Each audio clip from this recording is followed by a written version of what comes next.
Muy bien, ¿cómo te va? Nuevamente Pablo Aranguren te saluda. Estamos estudiando acerca de la vida cristiana. Y en el módulo anterior estuvimos viendo un poquito acerca de esa vida y cómo la Biblia la relaciona con el andar, ¿sí? De hecho, Pablo dijo en Colosenses capítulo 2, versículo 6, que de modo que de la manera que recibimos al Señor Jesucristo, dice, debemos que andar en Él. Eso es la vida cristiana, un andar que es realmente práctico, es algo que se va viendo día a día, momento a momento, vamos mostrando esa vida cristiana que el Señor nos pide. Por supuesto que necesitamos principios bíblicos para poder llevarla, esa vida cristiana adelante, y lo que estamos viendo. Ahora, dijimos que hay verdades explícitas en la cual la Biblia dice no hagas tal cosa o hace tal cosa. También hay verdades implícitas en la cual la Biblia habla de cosas que realmente necesitamos saber discernir qué son las cosas. Y ayer, en el módulo anterior, comenzamos a ver un poquito en cuanto a este tema de las cosas. Pero hoy vamos a ver un poco más acerca de esto y vamos a ver cómo descubrir las cosas, cómo poder descubrir si realmente nos convienen, si nos edifican, si realmente nos van a atrapar o no. Entonces, en primer lugar, tenemos que considerar de las cosas cuál es su origen, es decir, de dónde surge eso, de dónde surge. Entonces, a veces vamos teniendo diferentes hábitos en la vida que quizá no sabemos de dónde salieron. Es importante considerar el origen de las cosas. Si es un origen que realmente viene de algo que es pagano, mundano, entonces no conviene. Si es un origen neutro, es decir, que no es realmente es ni bueno ni malo, o si es un origen que es piadoso, obviamente que sí podemos seguir adelante con eso, pero es importante saber el origen de las cosas. Por otro lado, también tenemos la apariencia. ¿A qué se parece? La Biblia dice en 1 Tesalonicenses 5:22, dice, absteneos de toda especie de mal. Otra traducción dice, absteneos de toda apariencia de mal. O sea, ¿a qué se parece ese hábito? ¿Se parece a algo mundano? ¿A qué se asemeja? ¿Honra a Dios con su apariencia? Tercer lugar, el contenido. Entonces, si es, por ejemplo, hablamos de música, por ejemplo, entonces, ¿qué dice esa letra de la canción? ¿Qué dice? ¿Es una letra que glorifica a Dios? ¿Es una letra que puede ser cuestionable? Quizás hablamos de series o películas. ¿Cuál es el contenido de esa serie o esa película? ¿Realmente es algo que podría ver con cualquier persona? ¿Podría invitar al pastor de la iglesia a ver eso conmigo? Bueno, el contenido. En cuarto lugar, la consecuencia. Es decir, ¿qué pasa si hago ese hábito? ¿Qué consecuencia voy a poder tener? ¿Hacia dónde me lleva? ¿Va a ser una consecuencia positiva o va a ser algo negativo? También vamos a considerar el contexto, es decir, o sea, de dónde se encuentra, en dónde está ubicado ese hábito, cuál es el contexto. Después, si son personas o amistades, es decir, hacia dónde me están llevando ellos o cuál es su influencia, cuál es el contexto de esa amistad, de esa relación. ¿Realmente me acerca más a Dios o me acerca más al mundo? También podemos considerar los lugares. Ese lugar es un lugar que puede ser cuestionable. Es un lugar que realmente donde yo puedo tener diversión sana, donde puedo ir toda la familia. También las actividades. ¿Qué tipo de actividad es? ¿Es una actividad sana, recreativa o es una actividad que puede llegar a generar algún tipo de rechazo? Y obviamente las asociaciones, es decir, con quién me identifico. ¿Con quién me identifico? Esa actividad me identifica con algo que realmente no conviene o es algo que realmente me va a identificar con Cristo, que es lo que creo que más importa en la vida. Así que bueno, cosas. Es importante ver el tema de las cosas y de esa forma crear principios bíblicos que nos ayudan también en este andar, en este caminar en la vida cristiana. Ahora, algo importante es el hecho de poder definir entonces qué es un principio bíblico, porque vamos a estar hablando mucho de eso, pero necesitamos definirlo, ¿sí? Entonces, podemos definirlo de la siguiente forma. Un principio bíblico es una verdad bíblica en ejercicio y aplicación que modifica y ajusta mi proceder y mi carácter. Sí, lo repito, un principio bíblico es una verdad bíblica en ejercicio y aplicación que modifica y ajusta mi proceder y mi carácter. Vamos a tratar de separar un poquito esa definición para poder entenderla mejor. Principio bíblico es una verdad bíblica, es decir, tiene que estar basado en la Biblia. No se trata de preferencias, no se trata de pareceres, se trata de la verdad bíblica. Si está en la Biblia, entonces, por supuesto que es lo que yo tengo que seguir. Me puedes decir, bueno, pero no todos los conceptos modernos están en la Biblia. No. Por eso antes hablamos de cosas, de cómo definir y cómo descubrir las cosas para poder tomar esta verdad bíblica para nuestra vida. Entonces es una verdad bíblica. Si está en la Biblia, es así. Pero dijimos que tiene que ser una verdad bíblica en ejercicio y aplicación. En ejercicio y aplicación. Es decir, es algo que yo voy repitiendo constantemente. Es un ejercicio. Es como cuando vamos al gimnasio y vamos haciendo diferentes repeticiones. Es un ejercicio que se hace y ese ejercicio me ayuda en la aplicación correcta del principio. A medida que yo voy ejercitando, a medida que yo voy cada día creciendo en ese ejercicio, también tengo que ir aplicando, porque no basta solamente con el conocimiento de la verdad bíblica, es importante que la aplique, es importante que yo viva esa verdad bíblica. Es importante que si la Biblia dice, no mintáis los unos a los otros, tengo el conocimiento, la verdad bíblica, tengo el ejercicio, quizás voy memorizando esa verdad bíblica, pero necesito aplicarla a mi vida. Entonces es desechar la mentira y comenzar a hablar verdad los unos para con los otros. De eso quizá vamos a hablar más adelante, pero es importante la aplicación. Pero después dijimos que esa verdad bíblica, en ejercicio de aplicación, va modificando y ajustando mi proceder y mi carácter. Porque a medida que yo voy haciendo eso un hábito, un ejercicio, una aplicación, entonces mi vida va siendo transformada por el poder de la palabra. Mi vida va siendo ajustada a lo que Dios quiere para mi vida. Y mi forma de conducirme, mi proceder, pero sobre todo mi carácter va a cambiar. Qué hermoso que es pensar en el carácter en la vida cristiana.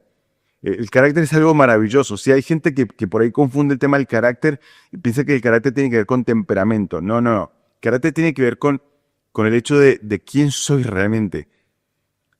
Y creo que como cristianos deberíamos apuntar a tener el carácter de Cristo. Y el mejor resumen de eso se encuentra en Gálatas capítulo 5 cuando habla acerca del fruto del Espíritu, que es amor, gozo, paz, paciencia, benignidad, bondad, fe, mansedumbre y templanza. Porque Cristo es todo eso y entonces tengo que apuntar a eso en mi vida. Mi carácter tiene que ser manifestado en el momento de aplicar principios bíblicos. Eso es una definición maravillosa de lo que es un principio bíblico. Fíjense en algunos versículos en 1 Timoteo capítulo 4.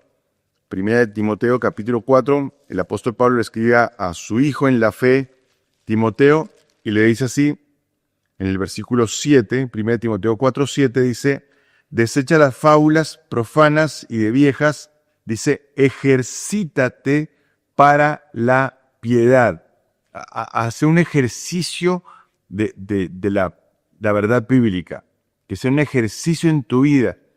Y aclara, versículo 8 dice, porque el ejercicio corporal para poco es provechoso, pero la piedad para todo aprovecha, pues tiene, dice, promesa esta vida presente, sí tiene promesa. Es decir, que necesitamos enfocarnos en lo que es esos hábitos piadosos, hacer un ejercicio, es ir a ese gimnasio. Es interesante que la palabra allí para ejercítate, la palabra viene de una palabra griega que es de donde se saca la palabra gimnasio. Por eso te dice que es comparable con el gimnasio. Es un ejercicio constante que va generando una ganancia. En la parte física obviamente se gana el músculo, pero en la parte espiritual se gana en piedad. Ahora, ¿cuál es ese provecho del que nos habla aquí Pablo? Porque Pablo habla de un provecho para esta vida presente. ¿Cuál es ese provecho? Bueno, el provecho es que tu conducta va a ser modificada. Tu conducta va a modificarse. ¿Qué es la conducta? Bueno, la conducta es la evidencia externa de tu forma de pensar y de sentir. La conducta es la evidencia externa, es lo que los demás ven. Los demás ven eso y ven una persona que se conduce de una manera correcta. Los demás van a ver un testimonio que es totalmente correcto y sustentable. Se le atribuye a Francisco de Asís una frase en la que él dijo, predica el evangelio por todas partes. Si es necesario, usa palabras. Es interesante la frase, ¿no? Predique el evangelio por todas partes, si es necesario, usa palabras, porque realmente nuestra conducta debería hablar por nosotros. Nuestra conducta debería ser nuestra plataforma donde demostramos nuestra fe. Esa debería ser nuestra conducta. Pero también ese ejercicio, ese gimnasio de la fe, también modifica nuestras convicciones. Y nuestra convicción es la comprobación de una verdad bíblica. Mira, te lo digo así, lo que yo creo determina lo que yo hago. Lo que yo creo determina lo que yo hago. Si yo creo en un Dios santo, yo debería ser santo. Si yo creo en un Dios amoroso, yo debería ser amoroso. Si yo creo en un Dios justo, yo debería ser justo. Si yo creo en un Dios que realmente se preocupa por la necesidad de los demás, yo también debería preocuparme por la necesidad de los demás. Ese es lo que Dios quiere de nosotros, que nosotros, a medida que vamos ejercitándonos, vamos produciendo entonces una conducta, una evidencia externa, una plataforma que muestra a Cristo, pero también nuestra convicción, es decir, que vamos comprobando esas verdades bíblicas en nuestra vida y entonces lo que yo creo determina lo que yo hago. Bueno, pero volvamos un poquito atrás con el tema de las cosas. Y realmente es importante ver y cómo podemos descubrir entonces definitivamente esas cosas, ¿no? Cómo me doy cuenta de las cosas, si son buenas o malas. Bueno, vamos a ver varios aspectos que nos pueden llegar a ayudar un poquito más a descubrir esto. Fíjate por favor conmigo en Efesios capítulo 5. Efesios capítulo 5, versículo 3. Efesios 5, 3, dice, el apóstol Pablo dice, pero fornicación y toda inmundicia o avaricia, ni aun se nombre entre vosotros, dice, como conviene a santos, ni palabras deshonestas, ni necedades, ni truhanerías, que no convienen, sino antes bien acciones de gracias. O sea, hice énfasis particularmente en la palabra conveniencia, lo que conviene y lo que no conviene. Aquí Pablo va diciendo que hay ciertas cosas que no convienen, hay cosas que convienen. A un santo le conviene alejarse de todo lo que sea inmundicia. A un santo no le conviene para nada andar diciendo cosas que realmente están identificadas con un proceder del mundo. Entonces, para poder saber en cuanto a las cosas, tenemos que recordar siempre estos principios de conveniencia. En el módulo anterior mencionamos 1 Corintios 6, 12 y 10, 23, donde decíamos de que todas las cosas son lícitas, pero no todo conviene, no todo edifica. Entonces tenemos que entender claramente de que Dios perfectamente es un Dios que busca nuestra conveniencia y tenemos que aprender a discernir eso. Este hábito, esta cosa, ¿me conviene o no me conviene? ¿Me conviene o no? Pero no solamente conveniencia, estamos en Efesios 5, y allí en Efesios Pablo va a mencionar otra palabra que también nos va a ayudar mucho. Efesios capítulo 5, versículo 7, dice, no seáis pues partícipes con ellos.